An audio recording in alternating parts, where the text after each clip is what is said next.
आपण पाहिलं की जलसिंचन म्हणजे काय आणि जलसिंचनाची कृषीच्या विकासात काय भूमिका आहे किंवा जलसिंचनाचं काय महत्त्व आहे की ज्याद्वारे आपल्याला कृषीचा विकास करता येऊ शकतो. आज आपण जलसिंचनाचे प्रकार कोणकोणते आहेत याचा विचार करणार आहोत.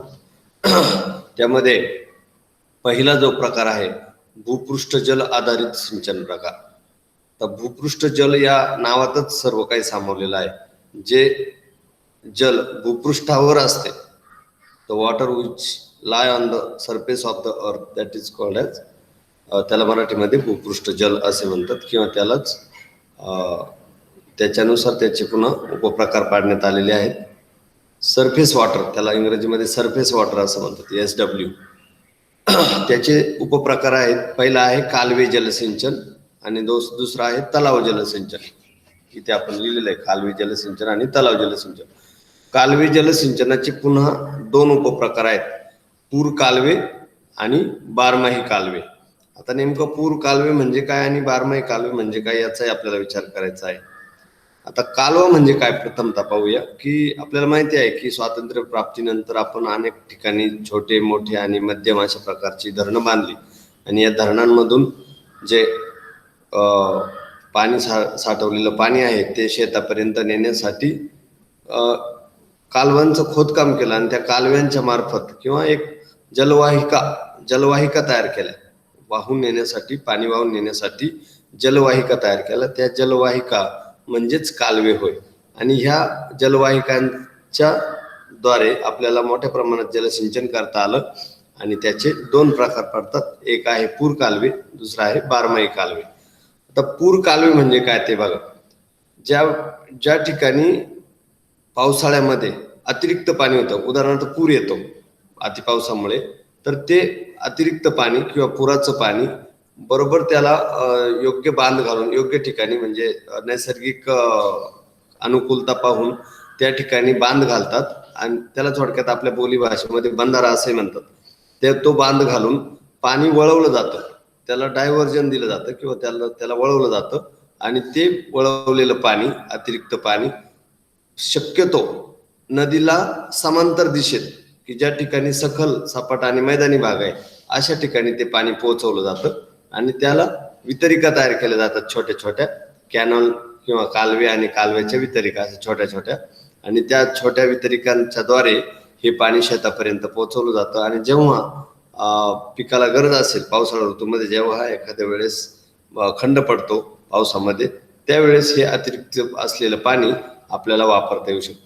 म्हणजे थोडक्यात बांध घालून पाणी साठवलं जातं आणि ते पुराचं पाणी साठवून त्या ठिकाणी जेव्हा तुटवडा भासेल पिकांसाठी पाण्याचा, त्यावेळेस हे पुराचं पाणी वापरलं जातं, म्हणून त्याला पूर कालवे असे म्हणतात. दुसरं आहे बारमाही कालवे. नावातच त्याचा अर्थ दडलेला आहे. बारमाही म्हणजे 12ही महिने पाण्याची उपलब्धता असलेली कालवे. जसं की धरणं मध्ये पाणी एकदा साठवलं की त्याला गेट तयार केलेले असतात, आपल्याला माहिती आहे. आपल्या बोलीभाषेमध्ये त्याला मोऱ्या असे म्हणतात. मग त्या गेटच्या द्वारे किंवा त्या द्वाराद्वारे त्या ठिकाणी पाणी सोडलं जातं आणि 1 गेट, 2 गेट, 3 गेट अशा असंख्य जशी त्या धरणाची क्षमता असेल त्यानुसार ते गेट बनवले जातात. आणि त्यानुसार जसं जसं पाण्याची खाली गरज आहे किंवा पिकांना पाण्याची गरज आहे तसतशी ते कालवे ते पाणी सोडलं जातं. त्याला रोटेशन असं म्हणतात किंवा त्याला पाण्याच्या आपल्या बोलीभाषेमध्ये पाण्याच्या पाळ्या असं म्हटलं जातं. आणि ह्या पाळ्या विशिष्ट धरणाच्या क्षमतेनुसार ठरवल्या जातात. त्यामध्ये रब्बी पिकासाठी प्रामुख्याने या पाळ्या ठरवल्या जातात. जसं की गहू आणि हरभरा हे रब्बी पिकं आहेत. या रब्बी पिकामध्ये ते रोटेशन दिले जातात. 1, 2, 3 अशा प्रकारचे ते रोटेशन ठरवून बारमाही कालव्यांच्या द्वारे आपण जलसिंचन करत असतो.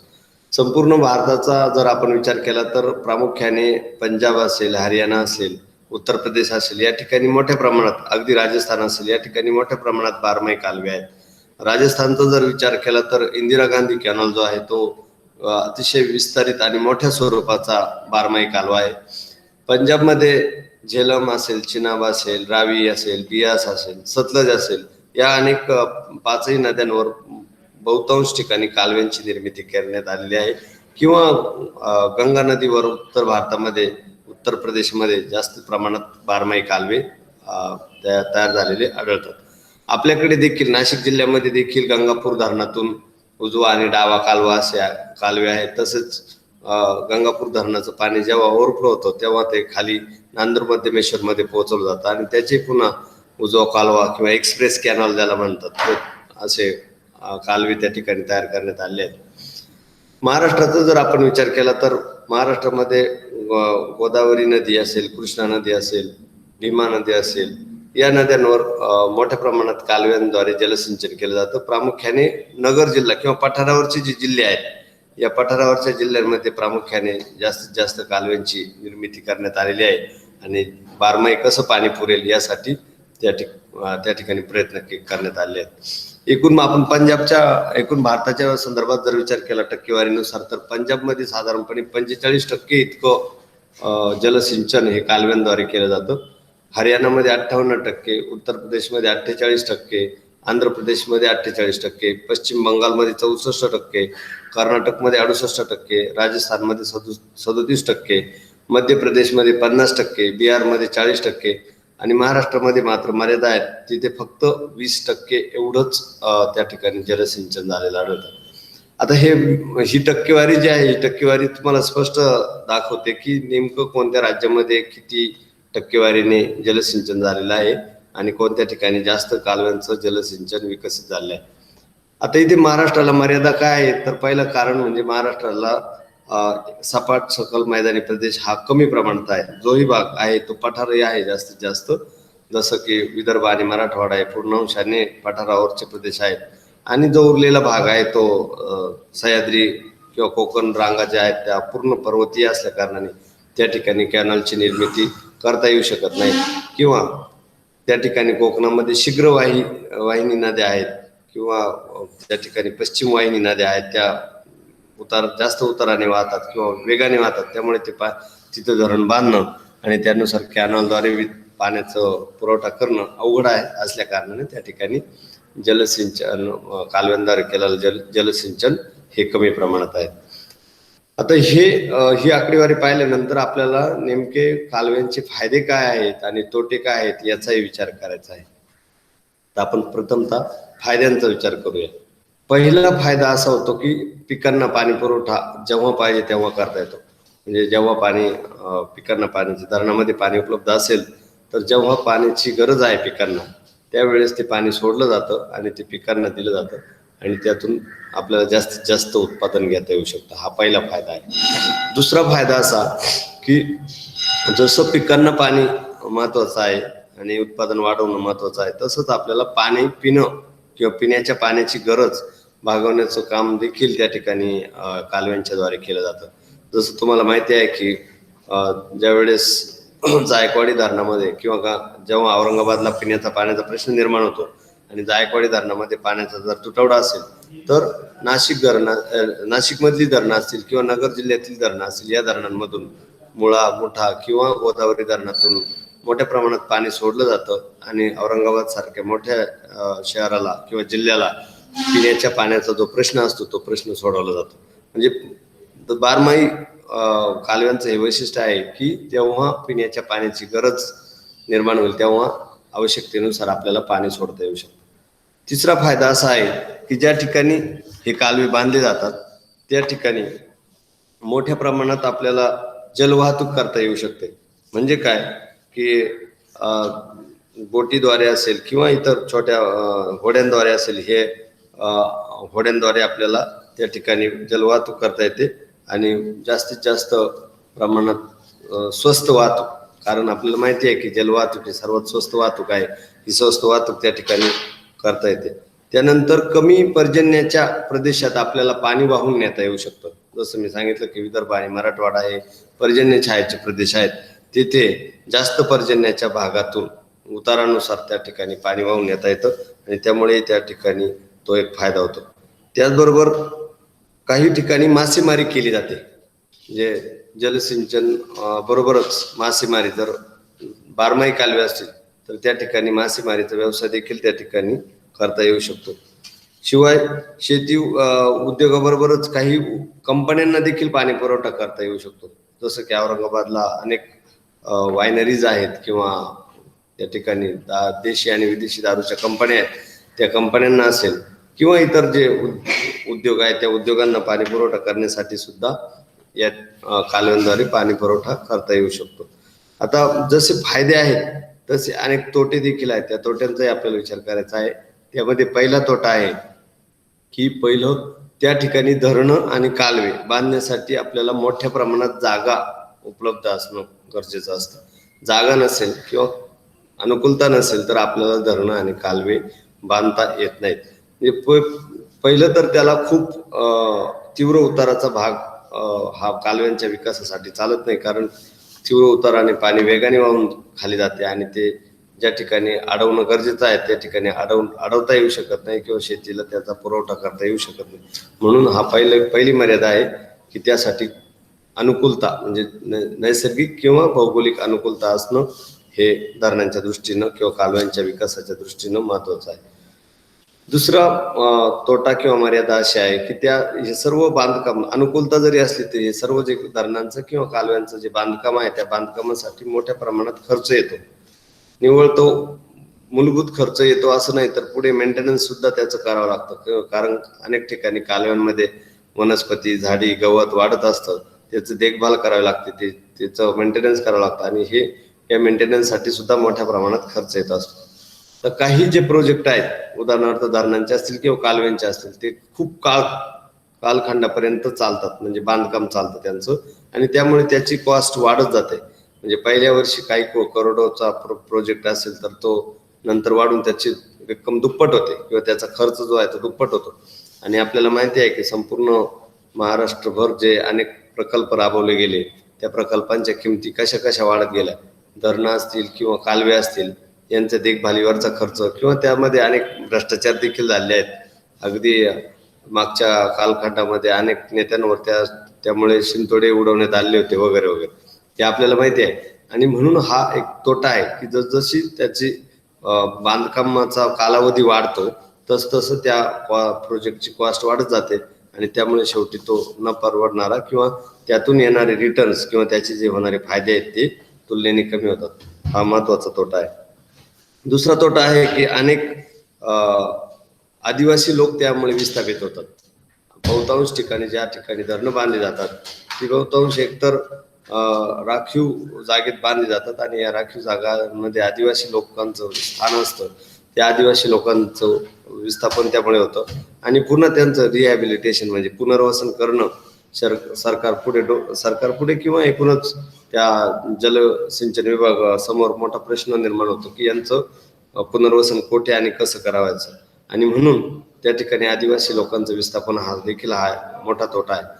पुढचा तोटा असा आहे की जेव्हा आपण धरणाच्या संदर्भात विस्थापन तर होतो, परंतु कॅनॉल विकसित करत असताना अनेक गावे आणि खेडे हे विस्थापित होत असतात. कारण कॅनॉल हा आपल्याला त्या ठिकाणी दिशा देत असताना किंवा त्याचं मार्ग ठरवत असताना त्याचा उतारानुसार त्याला पुढे न्यावं लागतं आणि त्या ठिकाणी जर एखादं खेडं किंवा गाव आलं तर त्याचं विस्थापन करण्याशिवाय पर्याय नसतो. आणि म्हणून त्या ठिकाणी ती एक मर्यादा आहे आणि त्यामुळे अनेक गावे आणि खेडी हे विस्थापित होत असतात. आणि आपल्याला माहिती आहे की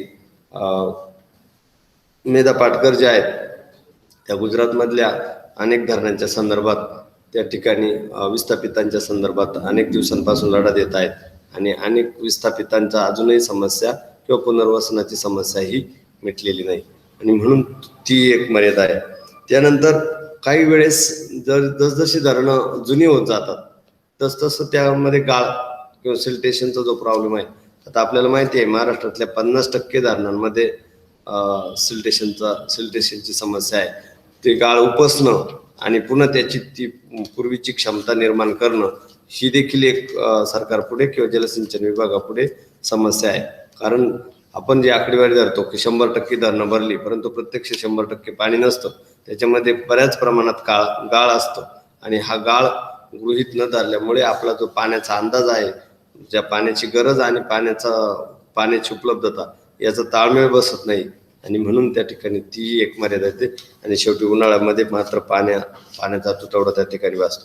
काही ठिकाणी मृदा क्षारयुक्त बांधतात अति जलसिंचनामुळे जे आपल्याला अगदी आपल्याला स्थानिक लेवलचं उदाहरण द्यायचं ठरलं तर काथरगाव म्हणून निफाडमध्ये एक गाव आहे की जे बॅकवॉटरच्या क्षेत्रात येतं. नांदूर मध्यमेश्वरी हे जे धरण आहे त्या धरणाचं बॅकवॉटर हे काथरगावमध्ये येतं आणि त्याची बरीच बहुतांश जमीन ही क्षारयुक्त बनलेली आहे, कारण तिथे मोठ्या प्रमाणात त्या धरणाचं पाणी किंवा बॅकवॉटर येत असतं आणि त्यामुळे तेथील जमीन बहुतांश क्षारयुक्त झाली आहे. पंजाबमध्ये हा प्रश्न मोठ्या प्रमाणात आहे, कारण तुम्हाला माहिती आहे की पंजाबमध्ये मोठ्या प्रमाणात कालव्याद्वारे जलसिंचन केलं जातं आणि बऱ्याच जमिनी या क्षारयुक्त होत चाललेल्या आहे आणि हरियाणात देखील तोच अनुभव आपल्याला पाहायला मिळतो.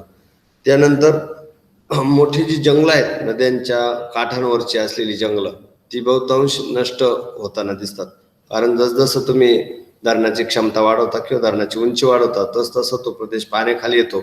नदीच्या दोन्ही किनारे पाण्याखाली येतात आणि नदी किनारी असलेली जंगलं ही पाणी खाली गेल्यामुळे बराच धोका त्या जंगलांना निर्माण होत असतो. त्यानंतर आपण कोणतंही धरण बांधत असताना पुढचा जो तोटा आहे तो, कोणतंही धरण बांधत असताना आपण नदीवर बांधत असतो आणि नदी ही प्रवाहित परिसंस्था आहे. प्रवाहित म्हणजे सतत जिवंत परिसंस्था असं म्हटलं तरी हरकत नाही. जिवंत परिसंस्था म्हणजे काय, जिथे उगम पावतो त्या उगमापासून तर तिच्या मुखापर्यंत अनेक जलचर प्राणी किंवा अनेक जीवाणू त्या ठिकाणी संचार करत असतात, त्यांचं जीवन जगत असतात. काही प्राणी अगदी उगमापासून तर मुखापर्यंत येतात, पुन्हा मुखापासून तर पुन्हा उगमापर्यंत जातात वगैरे. मासे असतील किंवा इतर जलचर असतील, कासव असेल किंवा इतर काही जलचर प्राणी असतील किंवा उभयचर प्राणी असतील, या सर्वांचं जे एकूण जीवनमान आहे, ती जीवनमान म्हणजे त्या प्राण्यांची परिसंस्था असते किंवा ती नदी परिसंस्था पूर्ण करत असते. परंतु मध्ये एखाद्या नदीवर धरण बांधलं गेलं तर त्यांचं जे एकूण परिसंस्था आहे किंवा त्यांचं जे जीवनमान आहे त्याच्यामध्ये अडथळा निर्माण होतो आणि त्या नदी परिसंस्थेमध्ये या धरणांमुळे बाधा येते किंवा त्यामुळे मर्यादा येते आणि तो देखील एक तोटा आहे. नदी परिसंस्था ही धोक्यात येते. काही धरणांमुळे नदीच्या खालच्या भागात पाणी उपलब्ध होत नाही आणि त्यामुळे राष्ट्रीय आंतरराष्ट्रीय असे वाद निर्माण होतात. अगदी आपल्या कृष्णा नदीच्या संदर्भात देखील ते वाद निर्माण झाले आहेत किंवा गोदावरी नदीच्या संदर्भात देखील ते वाद निर्माण झाले आहेत. गोदावरी नदीचं पाणी हे आंध्र प्रदेश आणि पुढे नंतर बे ऑफ बेंगॉलला जाऊन मिळतं, परंतु त्याच्या वाटपाहून वाद निर्माण झाले आहेत. किंवा कृष्णा नदीचं पाणी हे त्या ठिकाणी कर्नाटकमध्ये, महाराष्ट्रातून कर्नाटकमध्ये जातं, त्यावरूनही वाद निर्माण झाले आहेत. म्हणजे असे वाद निर्माण होऊन त्या ठिकाणी समस्या निर्माण होतात आणि जसे राज्यांमध्ये वाद आहेत तसे राष्ट्रांमध्ये देखील वाद आहेत. जसं की नाईल नदी ही अनेक राष्ट्रांमधून वाहते आणि त्यामुळे मोठ्या प्रमाणात समस्या निर्माण झालेल्या आहेत. काही ठिकाणी भूकंपप्रवण क्षेत्रात जर आपण धरण बांधलं तर त्यामुळे काही ठिकाणी मर्यादा किंवा त्या ठिकाणी तोटा निर्माण झालेला दिसतो किंवा समस्या निर्माण झालेली दिसते. उत्तर भारतामध्ये बहुतांश ठिकाणी ही समस्या भेडसावताना आपल्याला दिसते. अशा प्रकारे एकूण जरी त्याचे अनेक फायदे असले तरी त्याचे तोटेही त्या ठिकाणी आपल्याला सांगता येतात. पुढचं आहे तलाव जलसिंचन. तर तलाव जलसिंचन म्हणजे काय आणि त्याचे फायदे व तोटे काय याचाही आपल्याला विचार करायचा आहे.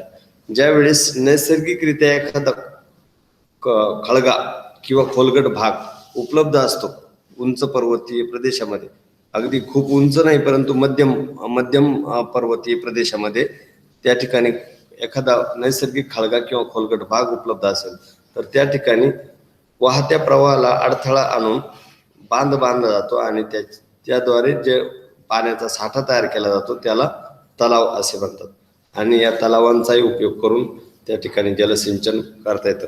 भारताचा जर आपण विचार केला तर साधारणपणे 15% इतकं तलाव जलसिंचन झालेलं आढळतं किंवा करण्यात आलेलं आढळतं. आणि म्हणून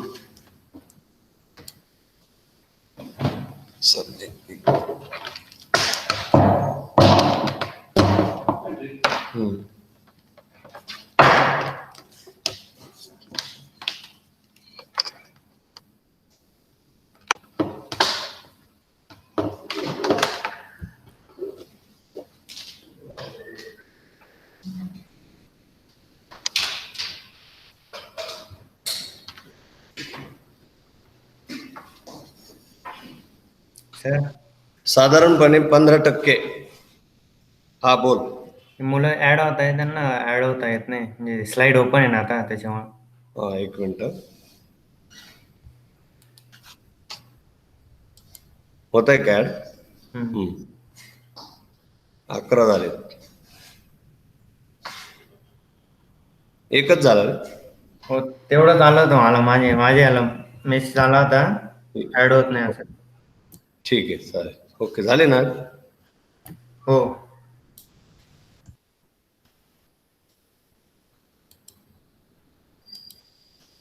तलाव जलसिंचन म्हणजे काय आणि तलाव जलसिंचनाचे फायदे आणि तोटे काय आहेत याचा आपल्याला विचार करायचा आहे. तलाव जलसिंचनाची आपण व्याख्या पाहिली. तलाव जलसिंचन म्हणजे अगदी शेततळे असेल, गावतळं असेल किंवा वनतळं असेल, ही तळं देखील जलसिंचनासाठी सध्या वापरली जात आहेत. आता आपलं तुम्हाला माहिती आहे की पूर्ण जर आपण नाशिक जिल्ह्याचा जर विचार केला तर येवला हा तालुका असा आहे की त्यामध्ये सर्वात जास्त शेततळे बांधण्याचं काम शेतकऱ्यांनी केलेलं आहे.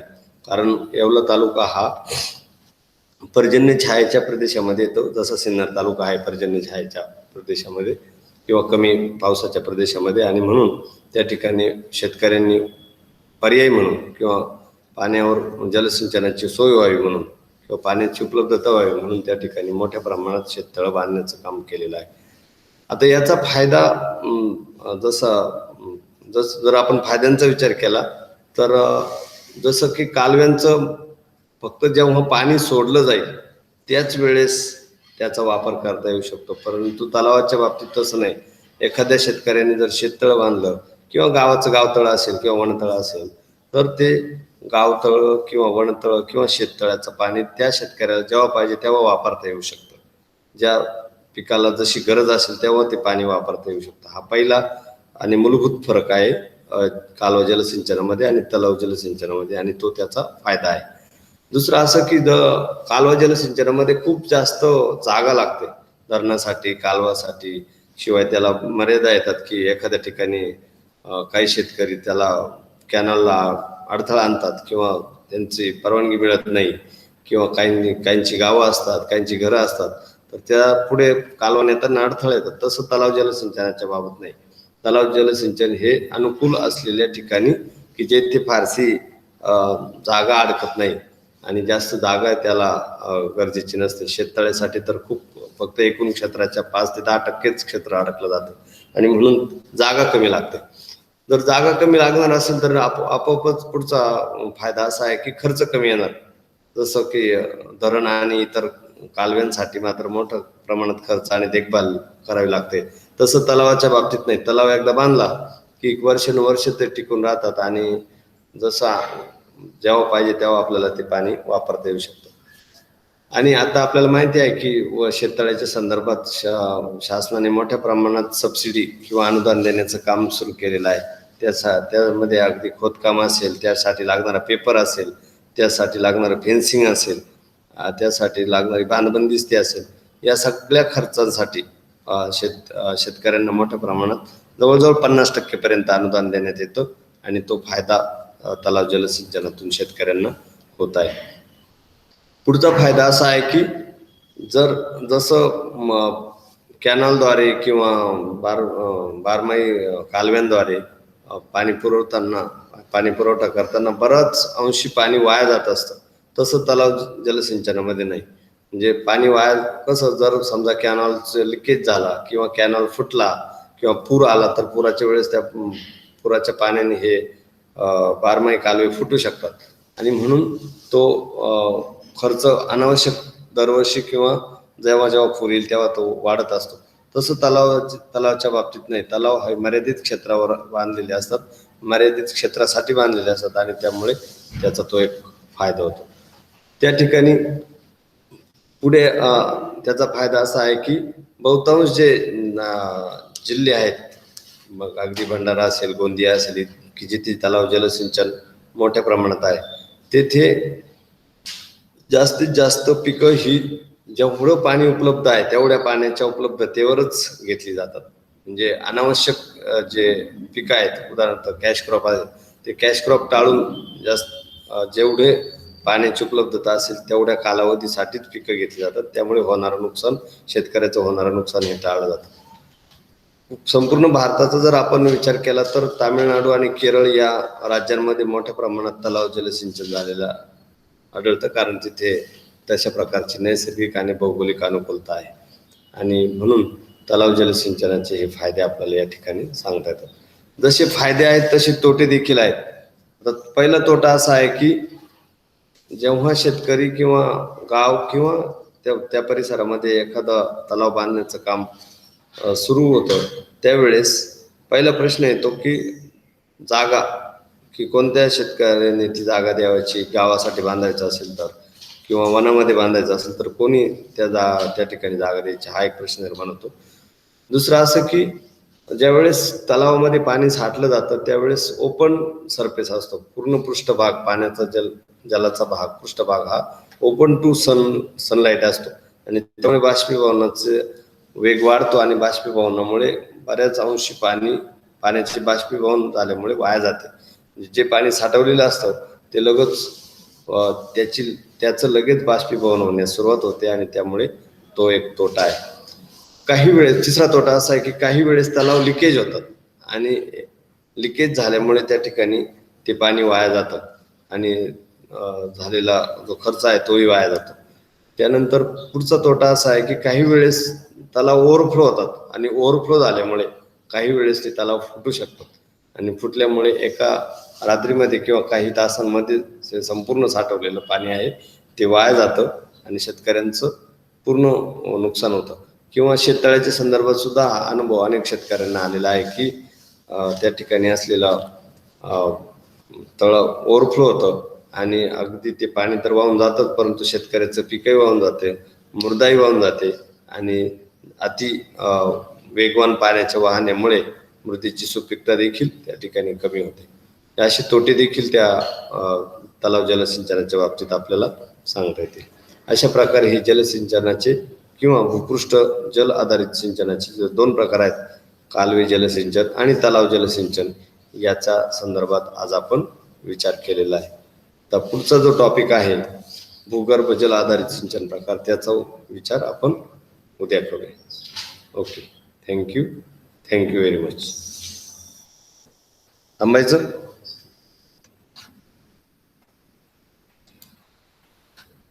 थांबायचं का?